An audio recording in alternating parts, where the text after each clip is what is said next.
Édifiez-vous davantage avec ces différentes thématiques scrutées par le révérend pasteur Zacharie Kabengele. Les 7 images de l'influence du chrétien dans le monde, le 7 fois de l'accomplissement de toutes choses, de la partie 1 à la partie 3, quel temps fait-il à l'horloge des dieux pour l'humanité? Délivré de l'esclavage pour servir l'Éternel, de la partie 1 à la partie 7. La résurrection du Seigneur Jésus-Christ. Les événements eschatologiques, de la partie 1 à la partie 10. Ce qui entre en toi détermine ce qui est en toi.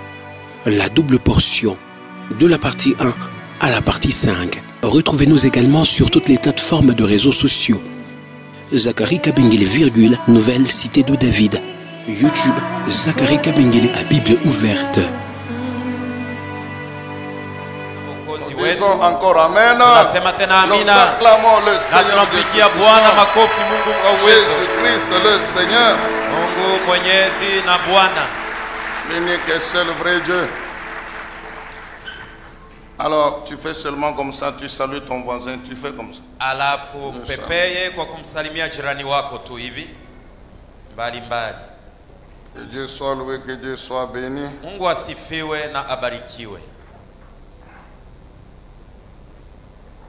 Nous avons dit ceci. Tulisema hivi. Que la vie du chrétien juste, saint et fidèle. Uzima ya Mkristo mtakatifu na mwaminifu. C'est un sacrifice. Ni zabiu. Un sacrifice offert à Dieu. Zabiu yenye kumtolea Mungu. C'est-à-dire que toute sa vie ni kusema maisha yake yote est consacrée à servir l'Éternel. Alisha kuitoa kwa sababu ya kumtumikia Bwana. Toute la vie du chrétien saint, juste et fidèle. Uzima wote wa Mkristo mtakatifu na mwaminifu. Consacré à servir l'Éternel. Alisha jitoa juu ya kumtumikia Bwana. Nous avons dit que ce service tulisema ya kwamba ile kazi se traduit, se manifeste, se fait. Inaonekana na inatendeka. Oui, par des sacrifices que nous offrons à Dieu tous les jours ndio kupitia mazabiu tunamtolea Mungu kila siku de notre vie. Maisha yetu. Nous avons parlé de l'obéissance à la parole de Dieu. Juu ya kutii neno la Mungu. Pendant que nous obéissons à la parole de Dieu, nous louons Dieu tous les jours. Nous lui offrons des sacrifices de louange.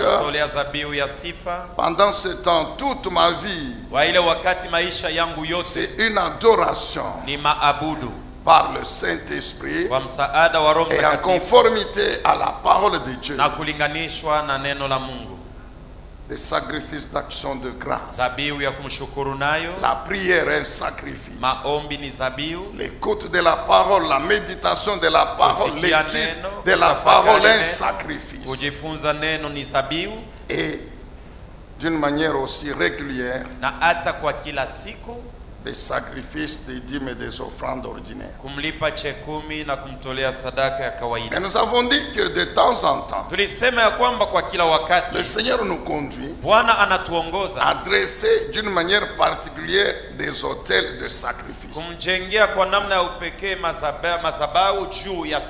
en plus des offrandes et des dîmes, le Seigneur nous conduit d'une manière qu'il veut lui-même adresser des autels, des holocaustes assez particuliers. Bien aimé, beaucoup de gens dans la Bible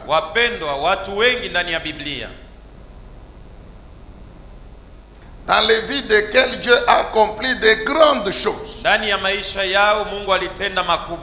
des puissants, glorieux miracles qui ont changé la vie de ces personnes.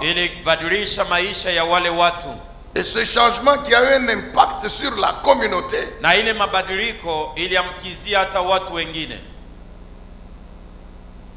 Bien que ces personnes aient été justes et saints, mais la Bible nous atteste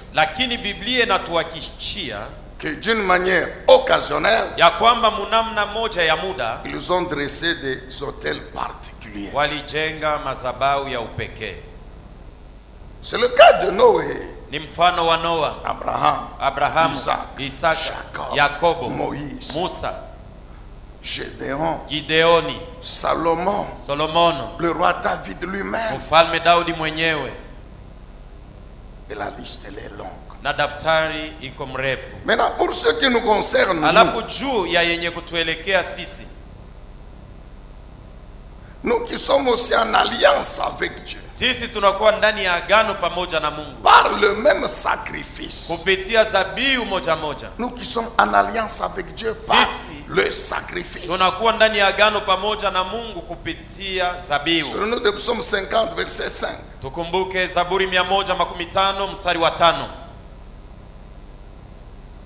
Le Seigneur nous fait aussi marcher sur cette voie. Bwana anatutembesha nasi vile vile muile njia. Parce que c'est le même Dieu. Kwa sababu ni Mungu moja moja. Dans le temps passé, il a marché avec nos pères dans la foi, nos ancêtres. Wakati ya zamani alitembea pamoja na babu zetu ndani ya imani, wenyewe walitutangulia. Et maintenant, c'est avec nous, c'est le même Dieu. La leo ni pamoja nasi, ni paka yule yule. Et nous avons déjà compris na tulishaelewa que ses principes par rapport à son alliance n'ont pas changé. Ya kwamba kanuni yake kulinganishwa na agano yake bado haiyabadilika. Alors c'est ainsi que nous vous avons dit dès le premier jour que nous avons commencé cet enseignement tangia siku ya kwanza tulianzisha mafundisho que Dieu a une vision. Ya kwamba Mungu ana onyo. Il a une vision avec cette église. Eko na onyo na kanisa hii. Donc avec nous. Nikisema nasi pamoja. C'est vrai, il y a la grande vision de l'église. Ni kweli kuna onyo kubwa ya kanisa.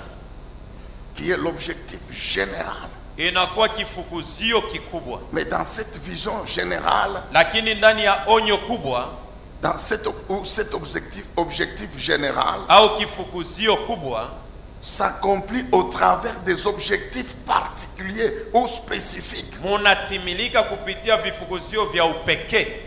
Et ce sont des visions spécifiques. Na ni maono ya upekee. Et Dieu a une vision spécifique pour cette église. Na Mungu ana onyo ya upekee kwa sababu ya kanisa hii. Qu'il veut accomplir pendant ce temps, cette période ici. Anapenda kuitimiza wakati muda wakati. Lui-même sait. Ye wakati gani anajua mwenyewe. Mais il nous a dit, je vais accomplir une vision spécifique pendant ce temps. Na alituambia kwamba nitatimiza onyo ya upekee ya kujulikana wakati. Or nous savons japo tunajua que là où il y a la vision de Dieu, penye peko onyo ya Mungu, il y a la provision. Pena azina ya Mungu. Là où il y a la vision de Dieu, penye panakuwa onyo ya Mungu, il y a la provision. Pana azina ya Mungu. Maintenant, la provision vient d'où? Alafu azina yenye natoka wapi?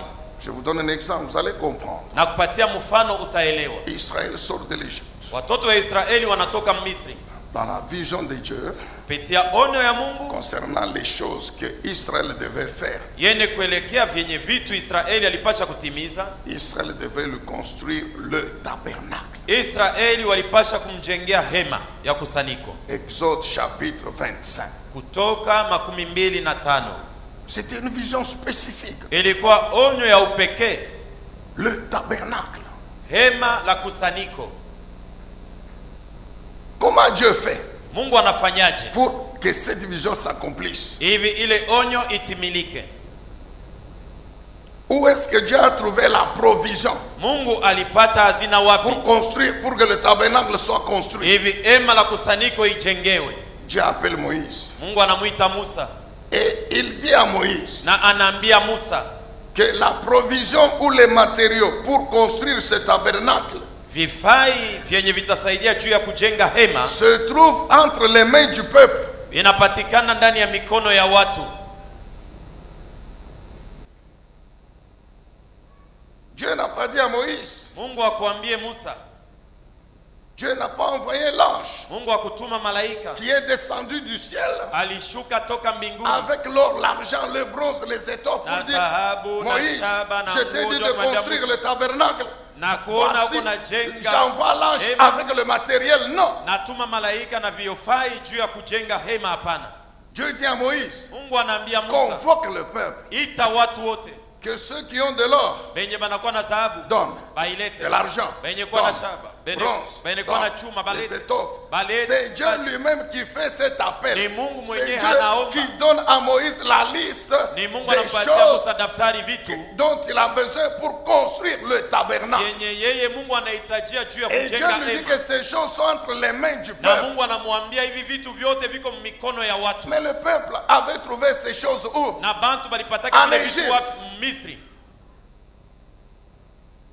Et Dieu avait tenu à annoncer à Abraham que quand je ferai sortir ton peuple, ta descendance, je ferai qu'ils puissent dépouiller les Égyptiens et ils sortiront avec des grands biens. Effectivement, la Bible dit le jour de la délivrance, la terreur était telle que les Égyptiens ont supplié les Israélites de partir et ils leur donnaient tout ce dont ils leur exigeaient. Ils donnaient. Donc, la provision pour l'accomplissement de la vision du tabernacle, Dieu n'a pas envoyé un ange du ciel, Dieu l'a trouvé au milieu du peuple. Dites bien Amen. La provision pour que Dieu accomplisse cette vision ici qu'il a avec nous se trouve entre nos mains. Dieu sait que c'est vous qui avez la provision. Dieu n'a pas changé.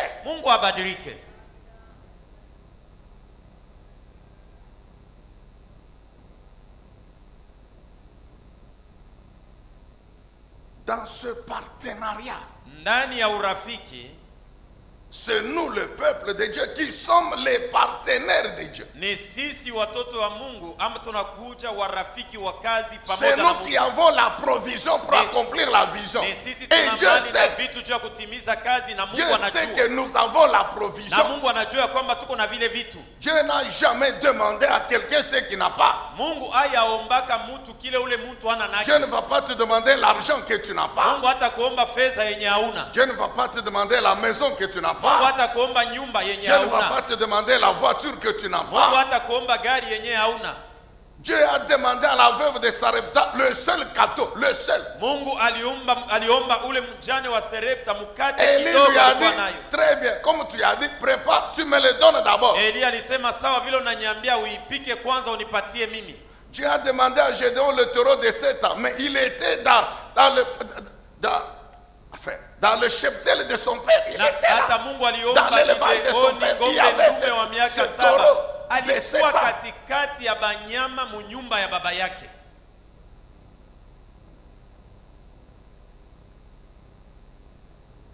Dieu cherche ces personnes qui acceptent pendant ce temps d'être des partenaires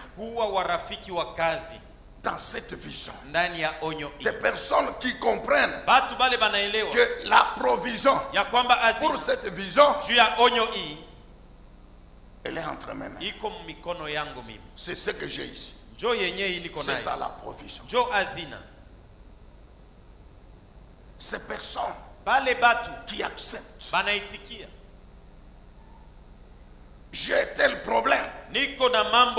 Parce que la Bible montre qu'il y a des gens qui avaient des problèmes. Et quand ils ont dressé les autels, Dieu a fait le miracle, a apporté la délivrance, la solution. Alors Dieu cherche maintenant dans cette église ces personnes qui ont des problèmes, mais qui comprennent que si je fais comme les gens de la Bible, Dieu va aussi me faire grâce. Et en dressant cet hôtel, Dieu il a la provision pour sa vision. Mais en retour, comme il est fidèle à sa parole, il a dit tant que la terre subsistera, les semences et la moisson ne cesseront plus. L'hôtel c'est une semence. Alors, comme Dieu est fidèle à son alliance, il le fera aussi moissonner. Mais entre temps sa vision est accomplie. soit des personnes qui reconnaissent que non, je ne suis pas spécial par rapport aux autres, non. Mais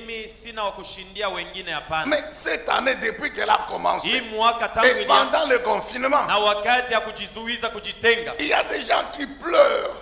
Les gens continuent à pleurer partout dans le monde. Mais dans ma vie, pendant le confinement, mais Dieu a fait ça. Dieu a fait ça. Dieu a fait ça. Dieu a fait ça. Dieu a fait ça. Alors je vais rester seulement comme ça. Seulement merci Seigneur. Avec la bouche, non. J'ai dressé aussi un hôtel. Et il y a des gens qui ont dressé l'hôtel pour dire à Dieu, Seigneur, mais tu as abandonné tous ces champs. Tu m'as choisi moi. Des gens ont été remerciés dans le travail.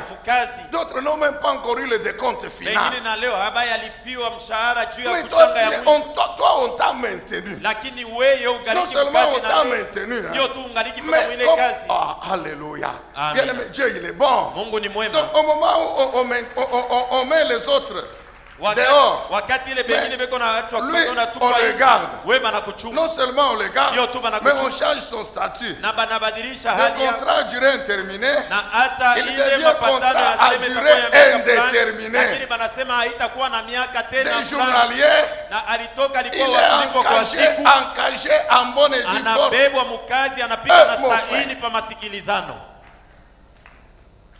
Dieu ne fait pas ces choses. Il le fait. Combien de gens sont morts pendant le confinement? Il y en a qui continuent à mourir. Toi et moi, si nous vivons. Pose un peu la question. Amen, bien-aimé. Amina. Un hôtel qui est un acte de reconnaissance. Seigneur, je ne le mérite pas. Ou tu estimes que Dieu peut encore t'amener à un autre niveau. Depuis que tu as commencé le commerce, ton chiffre d'affaires n'a jamais atteint 6 nombres. Franga yako ya mwanzo haiyaenesha manamba 6. Si on le convertit dans cette monnaie internationale qui est le dollar, kama tunaibadilisha katika fedha ya ulimwengu mzima na kwa dola, 10 ans, 20 ans. Uko na miaka 10, miaka 10. Ton chiffre d'affaires n'a jamais atteint 6 nombres. Franga yako ya mwanzo haiyafikaka mkipimo ya manamba 6. Ne parlons pas de 7, non, 6. 6 tu. Pourquoi tu ne peux pas dire Dieu peut m'amener à ce Mungu anaweza kunipeleka mkimo kile. Alors que je dresse l'autel. Alafu nimjenge madhabahu. J'ai dit ceci vendredi encore. Kazi tano nilisema tena hivi. Nous devons résister à la peur. Tu dois vaincre la peur, mon frère. Tu dois vaincre la peur, ma soeur. Mais c'est tout ce que j'ai. Parce que le principe c'est quoi? C'est soit un caractère volontaire, une action volontaire qui vient de la personne elle-même, soit un ordre express de Dieu, une demande express de Dieu. Mais même la demande là express de Dieu, Dieu attend que la personne accepte. Parce que si tu refuses, Dieu ne va pas envoyer les anges pour te ligoter.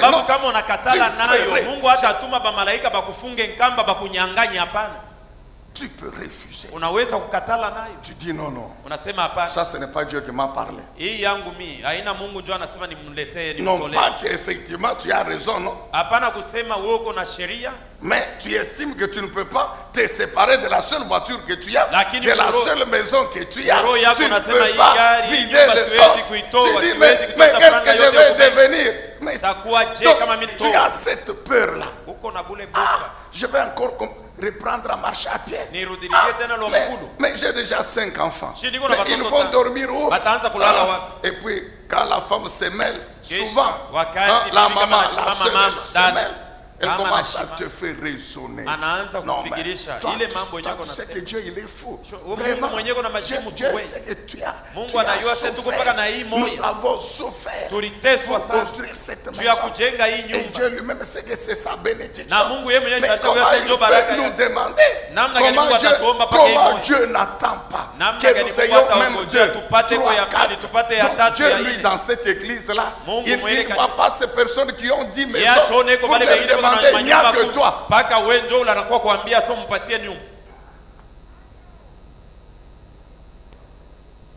La peur. Boka. La veuve n'a pas dit à Élie. Est-ce que dans cette contrée, dans ce village de Sarepta, il n'y a pas de gens qui ont un peu plus que moi pour que tu ailles chez eux? Elle n'a pas dit à Élie, Dieu lui ne voit pas que c'est tout ce qui nous reste. Non.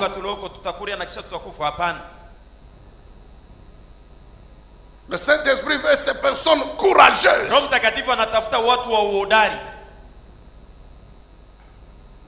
Courageuses. Qui sont prêts à tout. Quand il fallait construire le temple, le roi David, Dieu lui a dit, toi non. Mais il a dit, alors je vais préparer les matériaux. 1 Chronique 29. La Bible dit quoi? Il a donné tout ce qu'il avait comme bien, comme richesse. Il est encore vivant. La Bible parle de 100 tonnes d'or, 100 tonnes. 250 tonnes d'argent.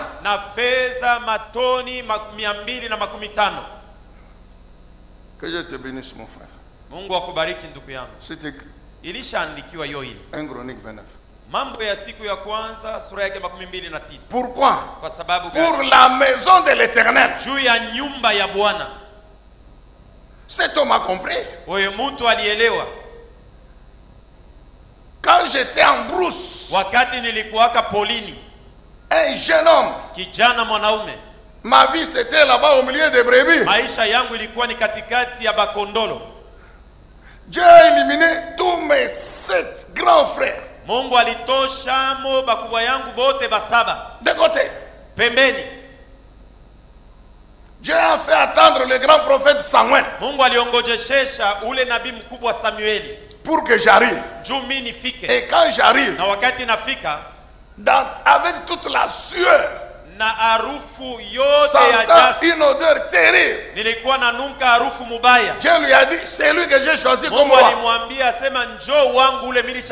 Et Dieu m'a donné tout ça. Maintenant, je vais mourir. Qu'est-ce que je vais en faire? Qu'est-ce que je dois faire? C'est de les lui rendre. Parce que maintenant je vais partir par le chemin de toute la terre. Donc main vide comme je suis venu dans le monde. Mais comme c'est lui qui m'a donné, mais je dois les lui remettre. Je dois les lui rendre. Comment? Au travers de sa maison, de son temple, tout. Vous allez me poser la question. David n'avait pas des enfants pour leur laisser l'héritage. Oui, il en avait. Si nous mettons Salomon de côté, David avait 6 fils. Amnon, suivi de Kileab, suivi d'Absalom, suivi d'Adonijah, suivi de Shephatia, suivi d'Itream. Qui étaient déjà des grands, qui pouvaient se partager l'héritage. Alors toi tu vas dire, mais il a agi comme un insensé. Comment il n'a pas laissé aux enfants? Jésus a dit quoi? Jésus, il a dit quoi? Ceux qui sont heureux et qui sont bénis sont ceux qui amassent des trésors dans le ciel. Car ce que vous épargnez dans la banque du ciel, c'est ça qui vous appartient. Car quand vous allez quitter le monde, Kwa sababu siku utaacha quand dunia, vous allez laisser ce que vous avez trouvé sur la terre, siku utaacha bienye ulipataka pa dunia, là où vous allez, kwenye uko naenda, ce qui va continuer à vous appartenir, bienye bitendelea kuwa c'est byako, ce que vous avez épargné là-bas. ni Quand bienye vous êtes ulichunga vivant, kule wakati ungaliki mzima pa dunia. tu peux avoir 100 maisons. Naweza kuwa na manyumba 100 À ta mort. kwa siku ya kufa kwako. Bon, peut-être on peut dire non, c'est un homme qui a beaucoup travaillé. Saa zingine bantu watasema huyu baba alitumikaka sana, Il a eu 100 maisons. alijenga manyumba Mais 100. on est en train de s'adresser à ton cadavre. Beko naambia kitumba mwenyewe hamuna mpumuji tena. Mais toi dont on parle là, Wewe tu n'es mwenyewe pas là. wewe Tu es mwenyewe déjà beko na parti. wewe mwenyewe Mais beko na vide. sifa una hapo ulisha kwenda, una na Mais kitu. vide. Hauna na kintu kule uko na kwenda.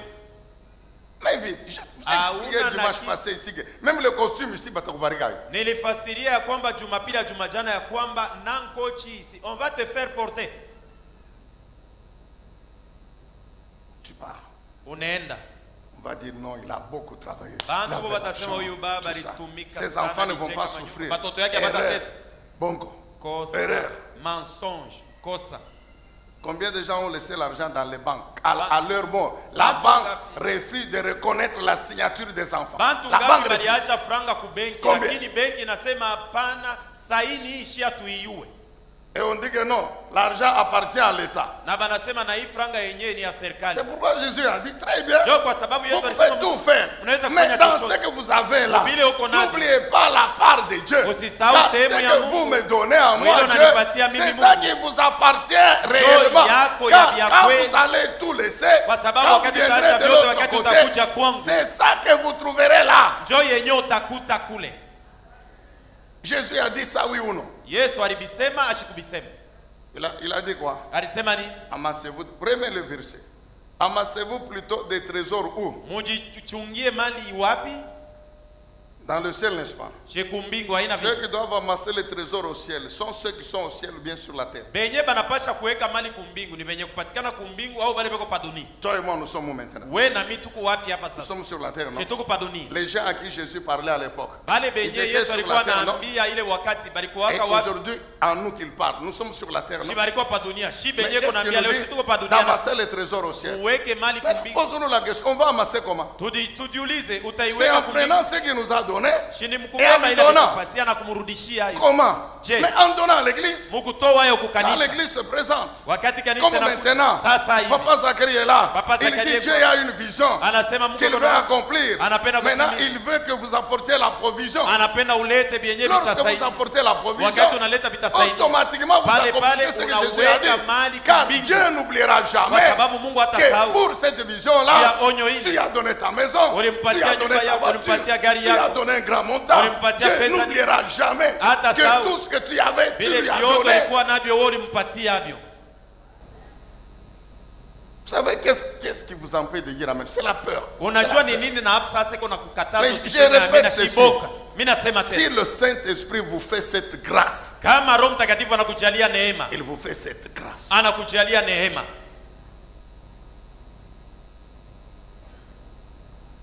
Et vous demande de lui donner. N'hésite pas. N'hésite pas, mon frère. Ma prière tous les jours ici, c'est que le Saint-Esprit, parce que maintenant le diable aussi, il travaille sérieusement.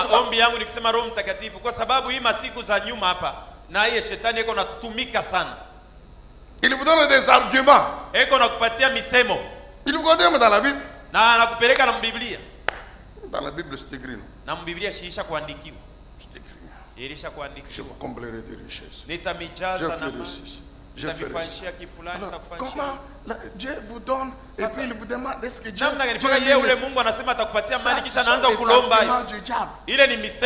le même Dieu qui a donné, qui a demandé. Et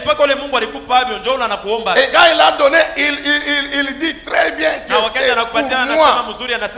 Toi, tu n'es que gestionnaire. Oh, bien aimé, le Saint-Esprit cherche ces hommes courageux. Ces hommes courageux pendant ce temps. 1 Roi chapitre 3. Terminons par l'histoire de Salomon. Tutamalizia na hadithi ya Solomon. 1 Roi chapitre 3. Wafalme wa kwanza sura ya 3.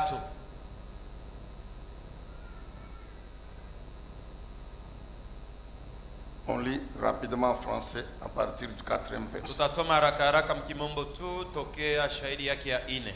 1 Roi chapitre 3 verset 4. Wafalme wa kwanza 3:4. Un jour le roi se rendit à Gabaon, où se trouvait alors le haut lieu le plus important, pour offrir un sacrifice. Il fit immoler 1000 holocaustes sur cet autel, souligné 1000 holocaustes. Tiakistari akachinjisha wanyama 1000 juu ya sadaka ya kuteketeza. Pendant la nuit. Pendant la journée, il a dressé l'autel. Mchana alijenga madhabahu. Pendant la nuit, usiku sasa Dieu vient. Mungu anakuja. L'Éternel lui apparut en songe. Dieu lui-même. Mungu mwenyewe. Et il lui demande, Salomon, demande-moi ce que tu désires que je t'accorde. La suite.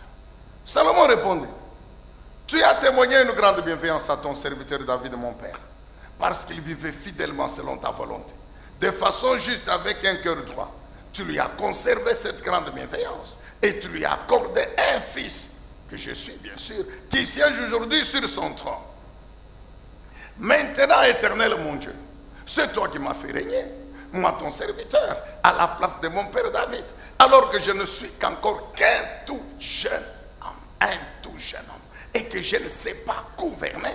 Alors, vois ton serviteur au milieu de ton peuple, que tu as toi-même choisi, un peuple nombreux qui ne peut être dénombré ni compté, tant il est nombreux. Veille donc donner à ton serviteur quoi? L'intelligence nécessaire, la sagesse nécessaire pour gérer, administrer la justice pour ton peuple, afin qu'il sache discerner le bien et le mal. Sans cela, qui pourrait administrer la justice pour ton peuple qui est si nombreux? Cette demande de Salomon plut à Dieu, au Seigneur. Alors Dieu lui dit, puisque c'est là ce que tu demandes, et que tu ne demandes pour toi ni longue vie, ni richesse, ni la mort de tes ennemis, mais l'intelligence nécessaire pour exercer la justice avec droiture, eh bien, Salomon, je vais accomplir tout cela. Je te donnerai de la sagesse et de l'intelligence, comme jamais à personne dans le passé ni dans l'avenir. C'est vrai, oui ou non? Même aujourd'hui, il n'y a aucun homme sur la terre qui peut dire que moi je suis sage autant que Salomon. Il n'y en a pas.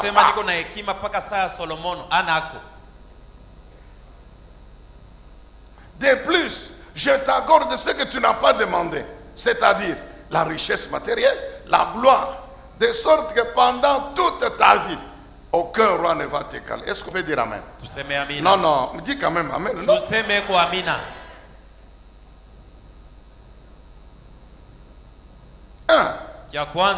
L'hôtel de Salomon, c'était un hôtel volontaire.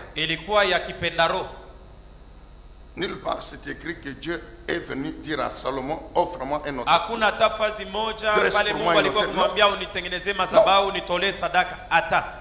Non. Il est intronisé roi sur Israël. Lui-même il décide.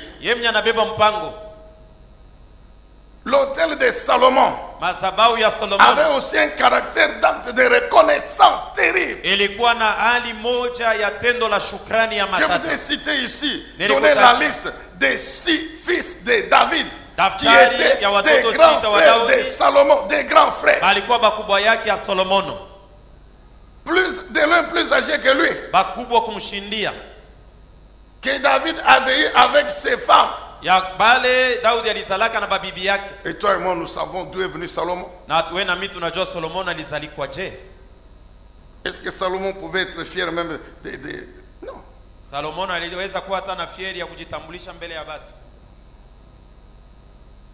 Que c'est celle-ci ma mère.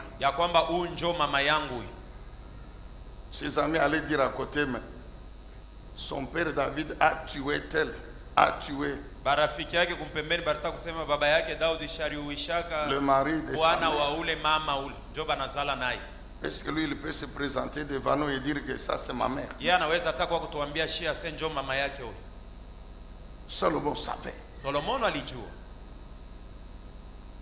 Mais Dieu a éliminé les 6. Lakini Mungu alitosha kwa bale basita bakubwa. Et il est venu me choisir moi tout jeune, un jeune homme. Na anakuwa kunichagua mimi kijana mwanaume. Je vais seulement dire Seigneur merci. Mimi nibakie tu ninyoshe mikono niseme Mungu asante sababu vile unanichakula. Je suis roi. Niko mfalme. Tu as éliminé mes 6 grands frères. Au kuchague bakubwa yangu hapa bengine. Seigneur merci. Bwana asante sana. Et puis j'acclame amen amen, c'est fini. Kisha mimi nakupigia na makofi kunaishia pale. Il dit merci. Anasema mais il dresse l'autel. Na anajenga madhabahu. 1000 holocaustes. 1000. Anatoa wanyama 1000 sadaka ya kuteketeza.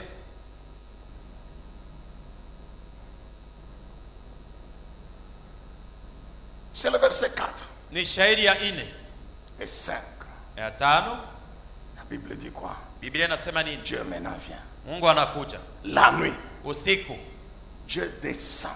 Mungu anashuka yeye mwenyewe. Il vient conclure une alliance terrible avec Salomon. Anakuja kufunga agano ya matata na Solomono. L'autel fait descendre Dieu, mon frère. Madhabahu inashushaka Mungu ndugu yangu. L'autel fait descendre Dieu, ma soeur. Madhabahu inashushaka Mungu dada yangu. Il vient. Anakuja. Pendant le songe.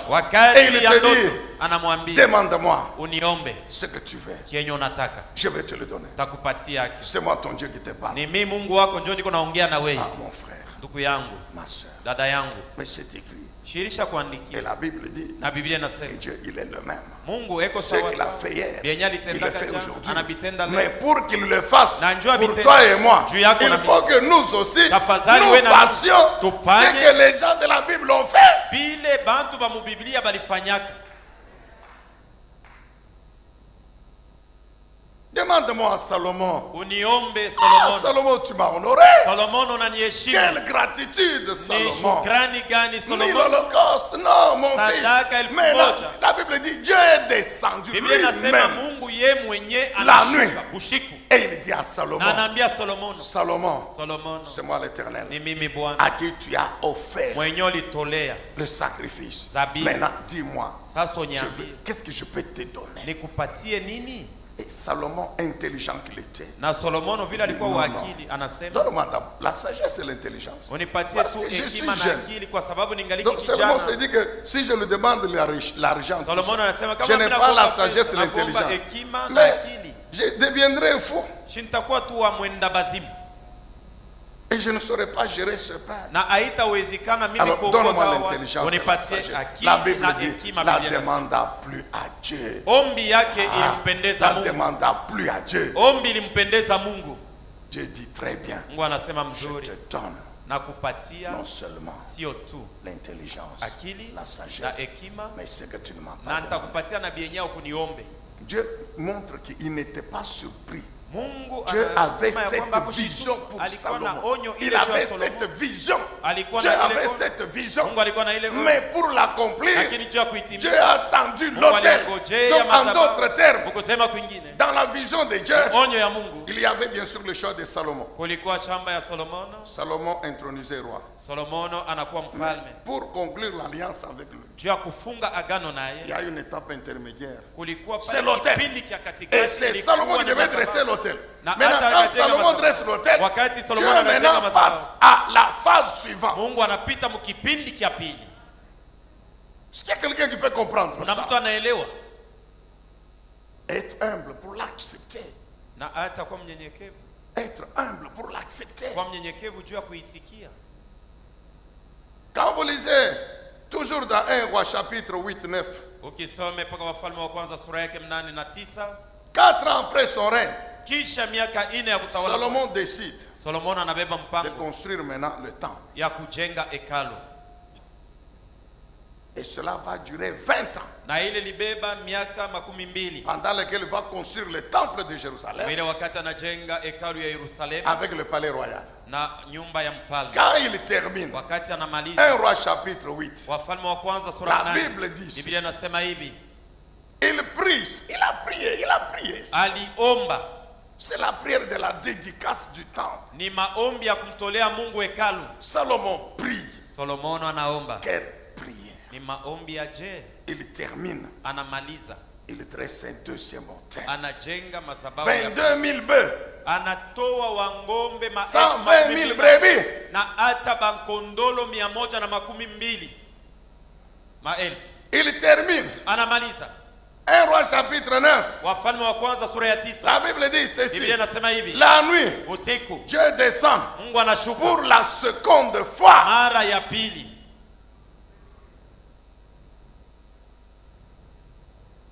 Vous allez dire Wotasema que toutes ces choses se font toujours au hasard. hii mambo yote iko natendeka tu paka hivi.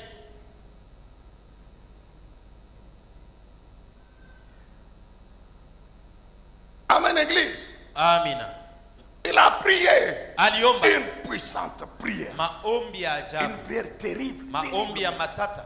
La prière de la dédicace du temps. Maombi ya kutolea hekalu. Il termine la prière. Anamaliza Le peuple dit Amen, Amen. Watu wanasema amina, Mais Salomon connaît le secret. Salomon La Bible déclare. Il dresse l'autel. 22 000 brebis. 22 000 bœufs.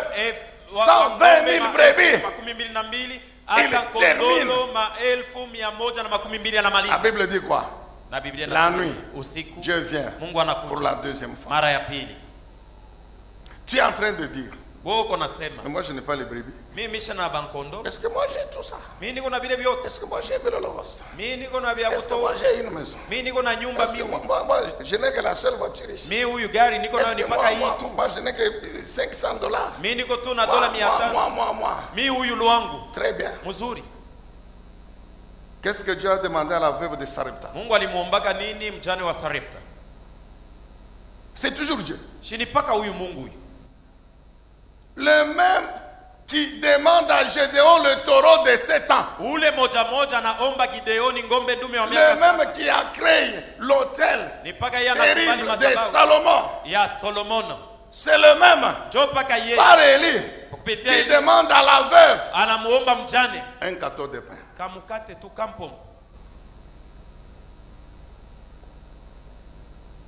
Non, moi je suis étudiant. Je suis étudiant. Est-ce que je vais donner à Dieu? Moi je suis chômeur. Moi je suis ceci. Moi je suis cela. Salomon, on comprend, non? C'est parce qu'il avait beaucoup qu'il a donné. Très bien. La veuve de Sarepta. La Bible dit quoi? 1 Roi 17. Élie arrive. L'esprit lui dit, c'est celui-ci la veuve.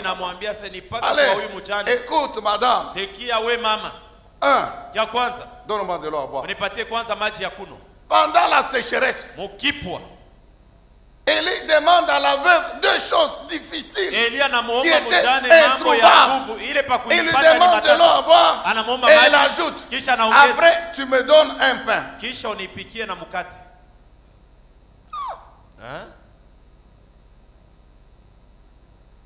La femme lui dit, mais c'est tout ce que j'ai. La farine que j'ai, l'huile là, c'est juste pour un seul gâteau que tu me demandes là. Et je garde ça. Je suis venu chercher le bois. Quand j'arrive, je vais cuire ça. Nous mangeons avec le fils. Et puis nous attendons la mort parce que c'est tout. Élie dit quoi à la femme? Oui, oui. Comme tu as dit, tu as bien parlé. Tu as bien dit que c'est tout ce que tu as. Tu as bien dit que c'est tout ce qui te reste. Donc Élie dit que tu as bien parlé.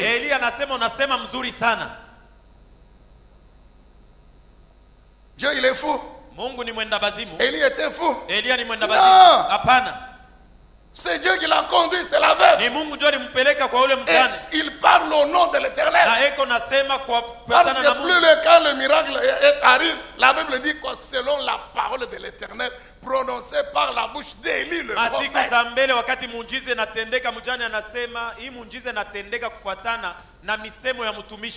Dieu avait une vision pour cette veuve, oui ou non?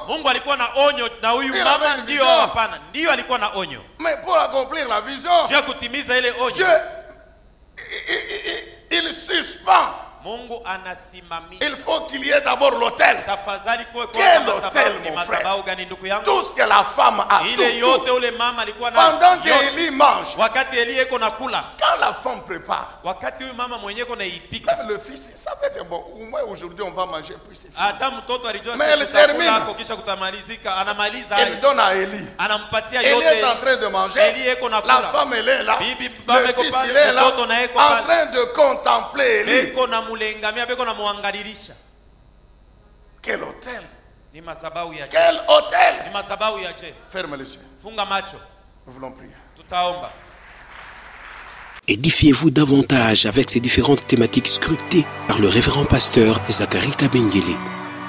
Les 7 images de l'influence du chrétien dans le monde, le 7 fois de l'accomplissement de toutes choses, de la partie 1 à la partie 3, quel temps fait-il à l'horloge des dieux pour l'humanité? Délivré de l'esclavage pour servir l'Éternel, de la partie 1 à la partie 7. La résurrection du Seigneur Jésus-Christ. Les événements eschatologiques, de la partie 1 à la partie 10. Ce qui entre en toi détermine ce qui est en toi. La double portion, de la partie 1 à la partie 5. Retrouvez-nous également sur toutes les plateformes de réseaux sociaux. Zacharie Kabengele, Nouvelle Cité de David. YouTube, Zacharie Kabengele à Bible ouverte.